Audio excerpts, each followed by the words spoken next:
सभी को नमस्कार। आपका स्टडी एट होम चैनल पर स्वागत है। आज हम समांतर श्रेणी जो एनसीईआरटी बुक का क्लास 10th का चैप्टर 5 है, उसमें समांतर श्रेणी के मैं 2 पार्ट ऑलरेडी पहले ही आपके सामने ला चुका हूँ, पार्ट 1 एंड पार्ट 2।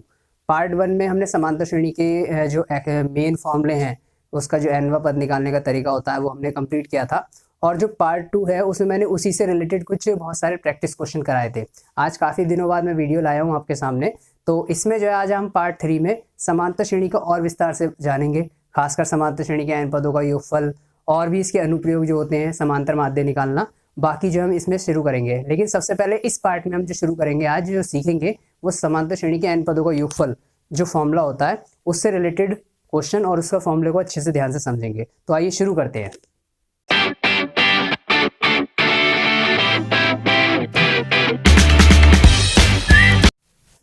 तो देखिए शुरू करते हैं। यहाँ लिखा हुआ है अर्थमेटिक प्रोग्रेशन और आज की डेट हमने लिखी हुई है।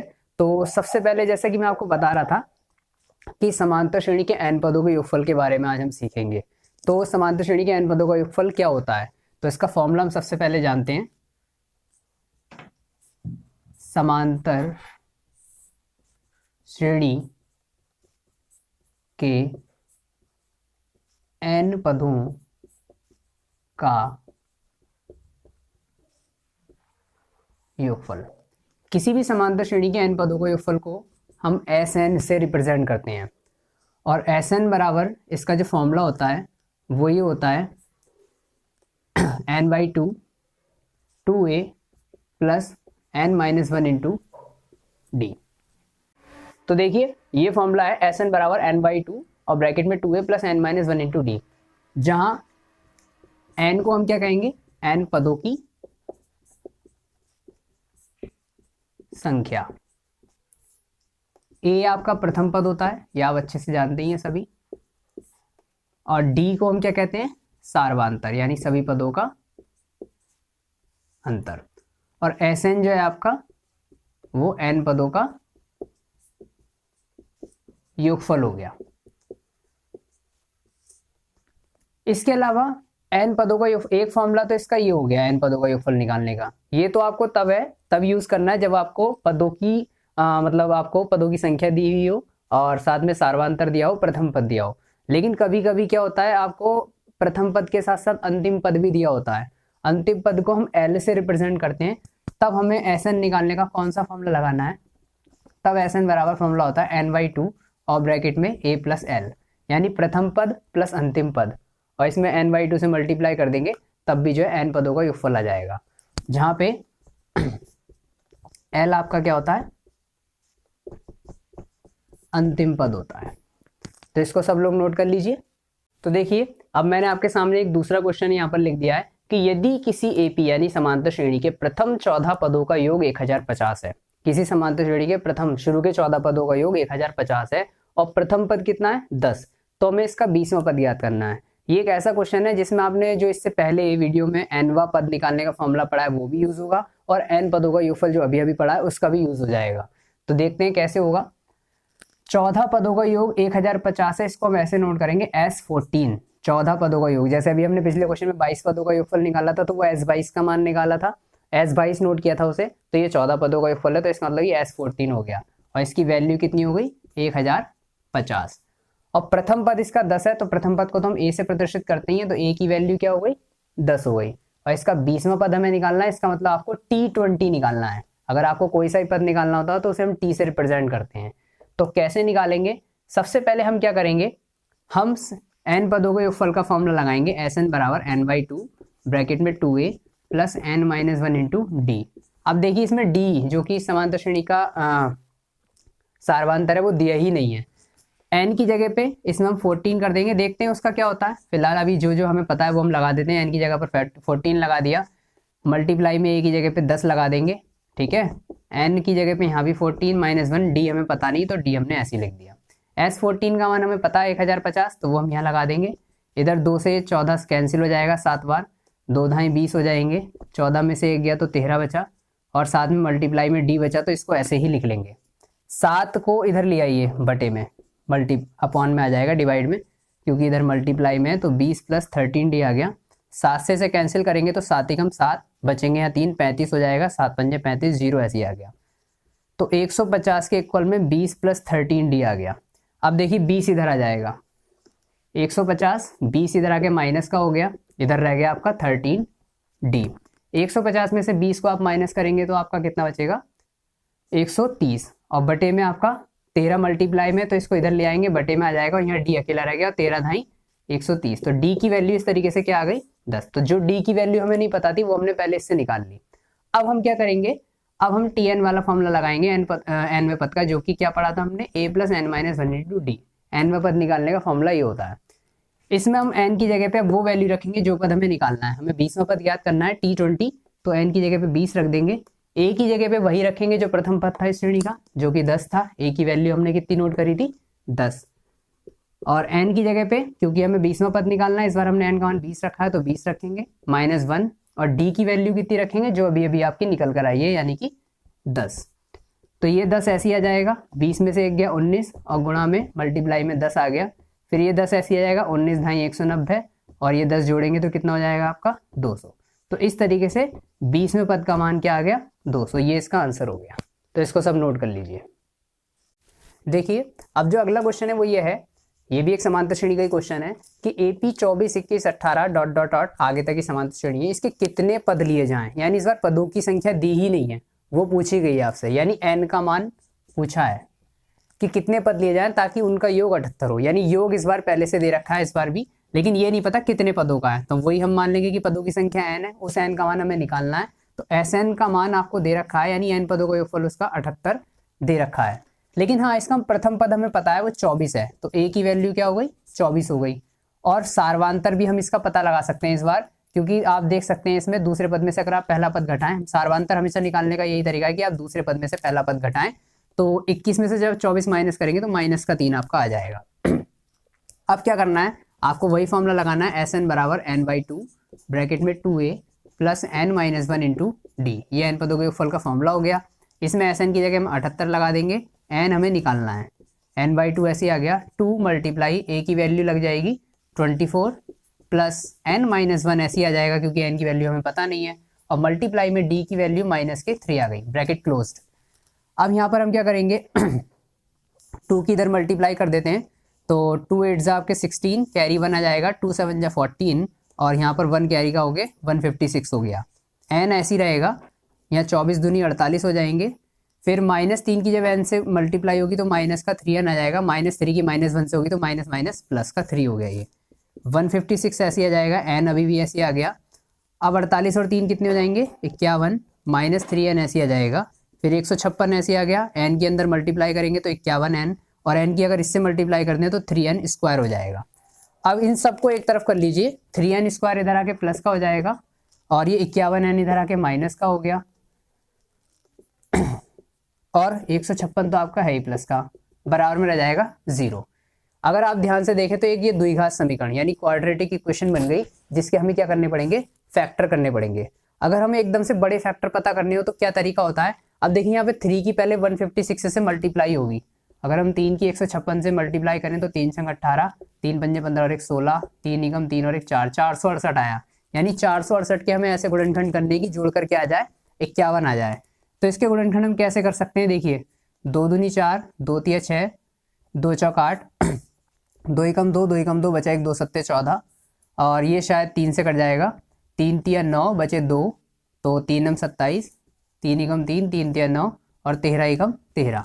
अब हमें इसके ऐसे फैक्टर बनाने की, मल्टीप्लाई करें तो 468 आना चाहिए, और अगर जोड़े उन दोनों संख्याओं को तो 51 आना चाहिए। तो किस तरीके से देखिए हम कॉम्बिनेशन बना सकते हैं, आइए देखते हैं। तो यहाँ देखिए 3 तिया 9, 9 तो ये बन रहा है ना, और 9 दूनी 18, एक संख्या तो ये 18 हो गई, और 13 दूनी 26, 26 और 18 को जोड़ेंगे तो 51 बनेगा नहीं, तो हमें कोई और कॉम्बिनेशन बनाकर देखना पड़ेगा। अब ऐसा करते हैं, जैसे हमने 3 तिया 9 हमने एक ये ले लिया है ना, और 2 दूनी 4, और 4 की 13 से अगर हम बात करें तो 13 चौक तो 52, यही 52 ही यही हो गया, तो यानी ये कॉम्बिनेशन भी नहीं बनेगा, तो इसका मतलब हमें कोई और कॉम्बिनेशन सोचना पड़ेगा। हम ऐसा भी करके से देख सकते हैं, 2 दूनी 4, 4 तिया 12, 12 ही हो गया, और 13 तिया 39, क्या 39 और 12 51 होंगे।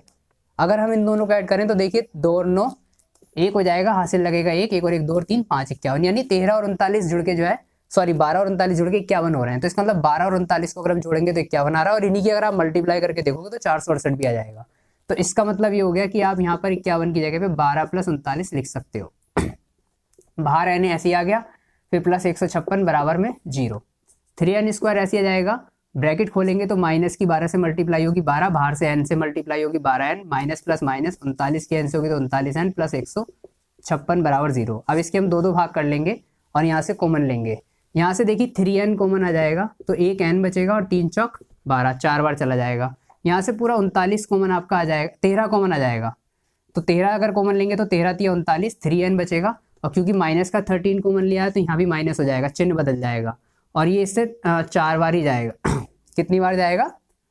4 बार। सॉरी, यहाँ से पूरा 39 ही कॉमन आ जाएगा, थोड़ी मिस्टेक हो गई यहाँ पे, 39 आप पूरा ही कॉमन ले सकते हैं। 39 पूरा कॉमन लेंगे तो यहाँ पे खाली n बचेगा, यहाँ माइनस हो जाएगा, और 39 चौक पूरे 156 होते हैं और बराबर 0। तो दोनों ब्रैकेट में आपका अगर सेम बचा तो इसका मतलब आपने अभी तक के गुणनखंड सही किए हैं। अब देखिए n-4 दोनों में से कॉमन आ जाएगा, यहाँ से आपका 3n बचेगा और यहाँ से माइनस का 39 बराबर 0। अब एक एक करके इन्हें 0 बराबर रखेंगे। यदि n-4 को 0 बराबर रखते हैं तो 4 उधर जाके प्लस का हो जाएगा, तो n की वैल्यू 4 आ गई। और यदि आप 3n-39 को 0 बराबर रखते हो तो 39 उधर जाके प्लस का हो जाएगा, 3 इसके अपॉन में पहुंच जाएगा, और 3 से कैंसिल करेंगे तो 3 × 3 3 × 9, तो n की वैल्यू 13 भी आ गई। इसका मतलब हो गया कि इसके, अब देखिए n का मान एक तो 4 आया है, हाँ तो देखिए इसमें n के 2 मान आ गए, एक 4 और एक 13, तो इसका मतलब इसके 4 पदों का योगफल भी 78 हो सकता है और 13 पदों का योगफल भी 78 हो सकता है। आप सोचेंगे कि 4 पदों का तो योगफल 78 हो सकता है कि 24 21 18 हो सकता है, अगला पद जो होगा वो 15 होगा, उनको जोड़ेंगे तो 78 आ जाएगा, लेकिन फिर 13 पदों का योगफल कैसे होगा? वो ऐसे होगा कि ये घटते चले जाएंगे, कुछ ना कुछ पद इसके माइनस में भी आएंगे, यानी कुछ पद माइनस के होंगे, कुछ प्लस के होंगे, उन सबको भी ऐड करोगे तो भी उनका टोटल जो है आपका 78 ही आएगा। तो इस तरीके से क्वेश्चन पूरा हो गया। अब आइए देखते हैं नेक्स्ट क्वेश्चन। देखिए अगला जो क्वेश्चन है इसमें यह है कि प्रथम 1000 धन पूर्णांकों का योगफल ज्ञात करना है। तो इसमें हम जो मैंने दूसरा फॉर्मूला आपको बताया था उसका भी हम प्रयोग कर सकते हैं। प्रथम 1000 धन पूर्णांकों का योगफल ज्ञात करने का मतलब हो गया, पूर्णांक है धन पूर्णांक तो जाहिर सी बात है 1 से शुरू होंगे, पहला 1 हो गया, फिर दूसरा 2 हो गया, फिर तीसरा 3 हो गया, और ऐसे गिनती चलती चली जाएंगी। और क्योंकि हमें 1000 तक का ही ज्ञात करना है तो अंतिम पद क्या हो जाएगा इसका? 1000। तो अब देखिए ये एक समांतर श्रेणी ही बन गई 1 से लेके 1000 तक पदों की, और इसमें मान भी पहले पद का मान 1 ही है, दूसरे का 2 ही है, तीसरे का 3 है, यानी जिस नंबर का पद है वही इसका मान है। यानी 1000वां पद है तो उसका मान भी क्या है? 1000 है। तो इसका प्रथम पद a की वैल्यू तो 1 हो गई, अगर हम d निकालें तो 2 में से 1 घटाएंगे, दूसरे पद में से पहला पद, तो 1 ही बचेगा, और पदों की संख्या भी इसमें कितनी हो गई? 1000। और अगर हम ये भी देखें कि इसका अंतिम पद भी कौन है, अंतिम पद को हम l से रिप्रेजेंट करते हैं तो वो भी हमें इसमें पता है 1000 है। तो इसमें हम डायरेक्ट ये वाला फॉर्मूला लगा के Sn बराबर n/2 ब्रैकेट में a + l, इससे भी हम इसके 1000 पदों का योगफल निकाल सकते हैं। कैसे? n की जगह पे 1000 रख देंगे, यानी हम 1000 पदों का योगफल निकालना है। यहाँ पे भी n की जगह 1000 बटे में 2 आ गया, a की वैल्यू 1 और l की जगह पे 1000, तो 2 से 1000 कैंसिल, 500 बार हो जाएगा, 1 और 1000 मिलके 1001 हो गए। अब इनकी गुणा कर दो, 5 × 5 5 0 0 5 0 0 5 × 5 और 2 0 ऐसे आ जाएंगे। तो ये क्या आ गया? इसका आंसर हो गया। अब आइए देखते हैं नेक्स्ट क्वेश्चन। देखिए अभी एक अलग तरीके का क्वेश्चन है ये भी। संख्याओं की उस सूची के प्रथम 24 पदों का योग ज्ञात कीजिए। यानी सूची का मतलब श्रेणी हो गया, आपको 24 पदों का योग ज्ञात करना है, यानी कि S24 निकालना है, जिसका nवां पद को an से भी प्रदर्शित करते हैं हम, tn से भी। इस क्वेश्चन में an से किया गया है, NCERT की बुकों में ज्यादातर an से ही किया गया है। तो an बराबर 3 + 2n आपको दिया हुआ है nवां पद। अगर इस तरीके से आपको nवां पद दिया हो, श्रेणी नहीं दी हो, और आपसे कितने भी पदों का योगफल पूछ लिया जाए, तो आप क्या करेंगे? जो आपको nवां पद दिया है उस nवें पद से, अगर हमें किसी भी समांतर श्रेणी का nवां पद पता होता है तो हम उससे कोई सा भी पद निकाल सकते हैं। जैसे कि अगर मैं इसमें n की जगह पे 1 रख दूं तो ये a1 हो जाएगा, a1 का मतलब प्रथम पद। तो यहाँ पे भी n की जगह पे हमें 1 रखना पड़ेगा, मल्टीप्लाई में 1, तो 3 ऐसे आ गया, 2 × 2 और 3 और 2 5, यानी a1 का मान 5 आ गया, इसका मतलब प्रथम पद 5 हो गया। अगर हम n की जगह 2 रख दें तो यहाँ 2 आ जाएगा, 3 ऐसे रहेगा, 2 के साथ अब यहाँ n की वैल्यू 2 रखी जाएगी, तो 2 × 2 हो जाएगा, 2 दूनी 4, 3 और 4 7, यानी दूसरा पद 7 आ गया। सिमिलरली अगर हम 3 रख देंगे तो 3 + 2 × 3 हो जाएगा, यानी कि यहाँ n की जगह 3 हो जाएगा, 3 ऐसे आ गया, 3 दूनी 6, 6 और 3 9। तो अब देखिए श्रेणी सी बनती जा रही है, पहला पद 5, दूसरा पद 7, तीसरा पद 9, और इस तरीके से आगे तक श्रेणी बन जाएगी।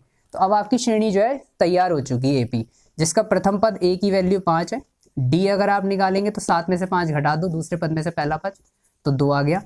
अब हमें कितने पदों का योगफल निकालना है? 24, तो इसका मतलब एन का मान 24 है। अब हम सीधे फॉर्मूला लगा सकते हैं, एस एन बराबर एन बाई टू ब्रैकेट में 2a plus N minus one into D.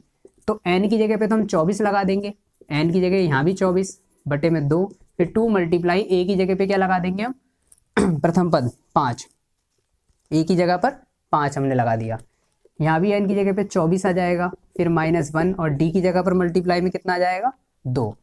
तो अब इसकी कैलकुलेशन करके हम आसानी से आंसर निकाल सकते हैं। 2 से 24 गया 12 बार, 2 पंजे अंदर 10 हो गए, 24 में से 1 गया 23 मल्टीप्लाई 2, 12 ऐसी आ जाएगा, 10 भी ऐसी आ गया। पहले 23 दूनी 46 कर लेंगे, 46 और 10 को ऐड करेंगे तो आपका 56 हो जाएगा, और 56 की 12 से मल्टीप्लाई कर देंगे ब्रैकेट ओपन करते ही, तो 12 छिंग 72, हाथ से लगे 7, 12 पंजे 60 और 7 67, 672 के आ गया, इसके 24 पदों का योगफल आ गया। तो इस तरीके से ये क्वेश्चन भी आपका कंप्लीट हो गया।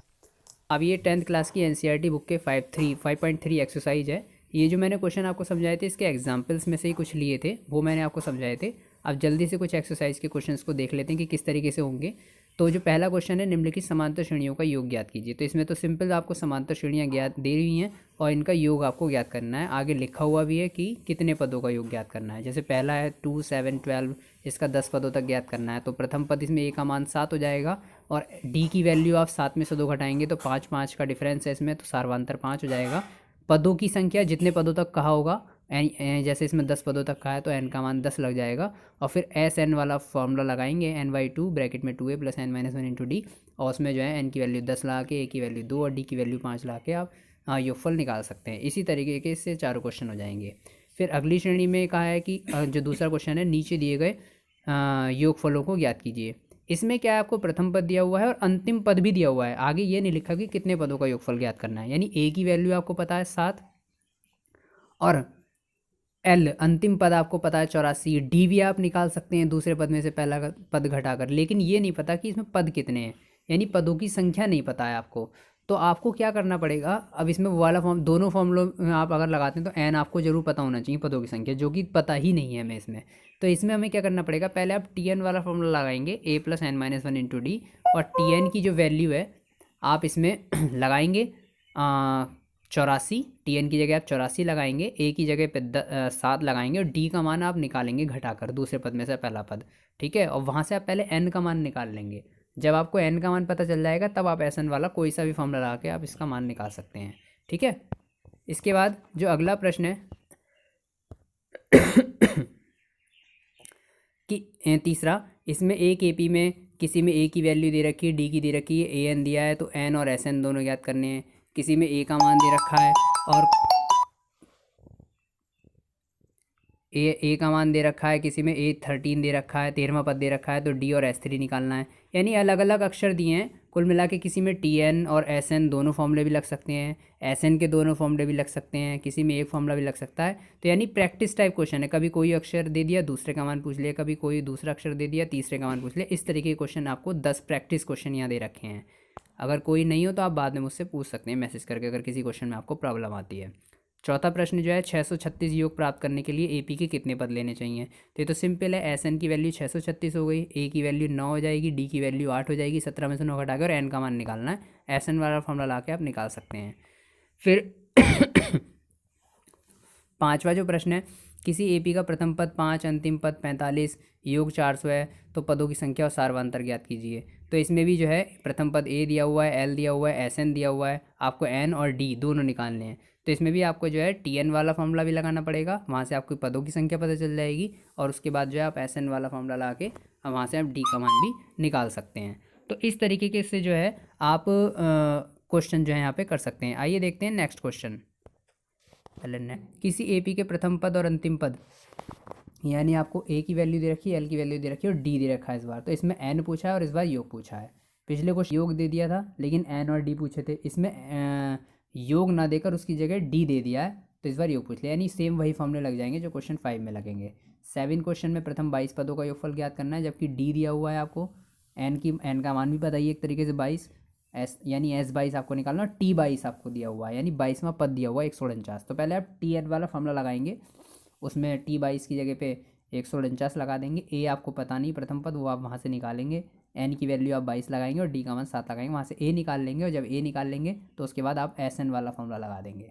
ठीक है, इसमें आपके 8वें क्वेश्चन में 51 पदों का योग याद करना है और जिसके दूसरे और तीसरे पद क्रमशः 14 और 18 हैं। तो आपको इसमें 2 समीकरणें बनानी पड़ेंगी। दूसरे पद का मतलब हो गया, पहला पद ए होता है, दूसरा ए प्लस डी, तीसरा ए प्लस 2d, तीसरा ए प्लस 2d, चौथा ए प्लस 3d, इस तरीके के nवें पद होते हैं, जैसे मैंने पहले की वीडियोस में ही बताया है। तो दूसरा पद ए प्लस डी हो जाएगा, उसका मान 14 हो जाएगा। तीसरा पद आपका जो है ए प्लस 2d हो जाएगा, जिसका मान 18। ऐसे 2 समीकरणें बन जाएंगी, उनको ऊपर नीचे रख के सॉल्व करके पहले ए और डी की वैल्यू निकालेंगे और जब ए और डी की वैल्यू निकल के आ जाएंगी तब आप एस एन वाला फॉर्मूला लगाएंगे, उसमें एन का मान 51 लगा के और ए और डी की वैल्यू लगा के जो है आप एस एन का मान निकाल सकते हैं, एस 51 का मान। क्वेश्चन नंबर 9 में एक आएगी, यदि किसी एपी के प्रथम 7 पदों का योगफल 49 और 17 पदों का योगफल 289। इसमें भी आपको एस एन वाले फॉर्मूले से 2 समीकरणें बनानी पड़ेंगी, उनको ऊपर नीचे रख के आप सॉल्व करेंगे तो आप जो है वहाँ से एन की वैल्यू निकाल सकते हैं। लेकिन वो तभी निकाल पाएंगे जब आप पहले ए और डी की वैल्यू निकालेंगे दोनों से। एस एन वाला फॉर्मूला जब पहली बार लगाएंगे तो उसमें एन का मान 7 और एस एन की जगह पर 49 लगा देंगे। ए और डी आपको नहीं पता होंगे, ए और डी के रूप में एक इक्वेशन बन जाएगी। ऐसी दूसरे से भी ए और डी के रूप में इक्वेशन बन जाएगी, दोनों को सॉल्व करेंगे, वहाँ से ए और डी की वैल्यू निकल के आ जाएगी। फिर वो ए और डी की वैल्यू आप किसी भी इक्वेशन में रख के, मतलब एन पदों का योगफल का फॉर्मूला लगा के उसमें ए और डी की वैल्यू रख के जो आप एन पदों का योगफल निकाल सकते हैं। लेकिन क्योंकि आप इसमें एन पदों का योगफल निकालेंगे, एन ही पदों का निकालना है, तो एन का मान एन ही लगेगा लास्ट में, यानी एन के रूप में इसका आंसर आएगा। तो क्वेश्चन नंबर जो 10 है, दर्शाइए कि A1 A2 A3 dot dot dot AN से एक AP बनती है यदि AN, ये वही है जैसा मैंने एक एग्जांपल में आपको वीडियो में भी समझाया, AN का मान दिया हुआ है, इसमें N का मान 1 2 3 रख के आप श्रेणी पता कर सकते हैं और उसके बाद हर दोनों ही क्वेश्चन में 15 पदों का योगफल आपको निकालना है। तो इस तरीके से अगला जो क्वेश्चन है 11वां, यदि किसी AP के प्रथम n पदों का योगफल दिया हुआ है, इसमें SN आपको दिया हुआ है और प्रथम पद क्या है, प्रथम 2 पदों का योगफल क्या है, फिर दूसरा पद क्या है, इसी प्रकार तीसरे 10वें nवें, ये सारे पद आपको ज्ञात करने हैं। इसमें आपको क्या करना है, n पदों का योगफल आपको ऑलरेडी दे रखा है। इस तरीके के क्वेश्चन के लिए मैं आपके लिए एक नेक्स्ट वीडियो लाऊंगा, उसमें एक नया फॉर्मूला होता है Tn बराबर Sn-1, उस फॉर्मूले का प्रयोग करके, यानी पहले इसमें n पदों का योगफल तो दे ही रखा है, फिर हमें Sn-1 पदों का योगफल और निकालना पड़ेगा। फिर n पदों के योगफल में से n-1 पदों का योगफल अगर हम घटा दें तो वहाँ से nवां पद पता चल जाएगा, और एक बार हमें nवां पद पता चल गया तो हम फिर उससे पहला पद क्या, दूसरा पद क्या, तीसरा पद क्या, 10वां पद क्या, nवां पद, सारे पद निकाल सकते हैं। और फिर जब वो पता चल जाएंगे तो श्रेणी बन जाएगी, और श्रेणी बन जाएगी तो फिर चाहे इसके 2 पदों का योगफल पूछा हो या कितने भी पदों का, वो हम निकाल सकते हैं। और फिर भी मैं ओरली बता देता हूँ, n पदों का योगफल के लिए आप इसमें ये ऑलरेडी दे ही रखा है Sn का मान, और n-1 पदों का योगफल निकालने के लिए आपको जहाँ जहाँ इसमें n है वहाँ पे आपको n-1 रखना पड़ेगा, और फिर Sn में से Sn-1 आप माइनस कर देंगे, यानी n पदों के योगफल में से n-1 पदों का योगफल माइनस कर देंगे तो आपका nवां पद आ जाएगा। उस तरीके से आप कर सकते हैं। फिर इसी तरीके से आप आगे के क्वेश्चन भी करके देखिएगा। ये सब कुछ हिंदी वाले क्वेश्चन इसमें दिए हुए हैं थ्योरी टाइप, तो इसमें कहीं ना कहीं क्वेश्चन बहुत सिंपल से ही होंगे, ये इनको पढ़ के कहीं ना कहीं इनमें समांतर श्रेणी बनेगी और कहीं ना कहीं योगफल के फॉर्मूले का ही प्रयोग होगा। और ये जो प्रथम 40 पूर्णांकों का योगफल ज्ञात करना है, जैसे मैंने 1000 पूर्णांकों का ज्ञात करा, उस तरीके से आप निकाल सकते हैं 12वें क्वेश्चन में। 13वें क्वेश्चन में 8 के प्रथम 15 गुणजों का योगफल ज्ञात करना है, यानी 8 का पहाड़ा 15 बार आपको लिखना है, मतलब लिखना नहीं है, 8 की कमांड 8 दूनी 16, 8 3 24, ऐसे बन गई शुरू की श्रेणी। बस आपको 15 गुणजों का निकालना है, इसका मतलब आपको 15 पदों का योगफल निकालना है, लेकिन 8 के पहाड़े का निकालना है। फिर 14वें क्वेश्चन में 0 और 50 के बीच की विषम संख्याएं लिखनी है, तो 1 3 5 ऐसे करके लिख लेंगे तो ये भी श्रेणी बन गई, लेकिन लिखनी 49 तक ही होंगी, तो वो एक श्रेणी बन जाएगी, फिर उनका आपको योगफल निकालना पड़ेगा। तो इस तरीके से जो है आप क्वेश्चन कंप्लीट कर सकते हैं। मैंने पूरी एक्सरसाइज आपको ओरली समझा दी है, अगर किसी को समझ में नहीं आया हो करके देखिएगा तो आप बाद में मुझसे पूछ सकते हैं। और आज के लिए इतना ही, धन्यवाद।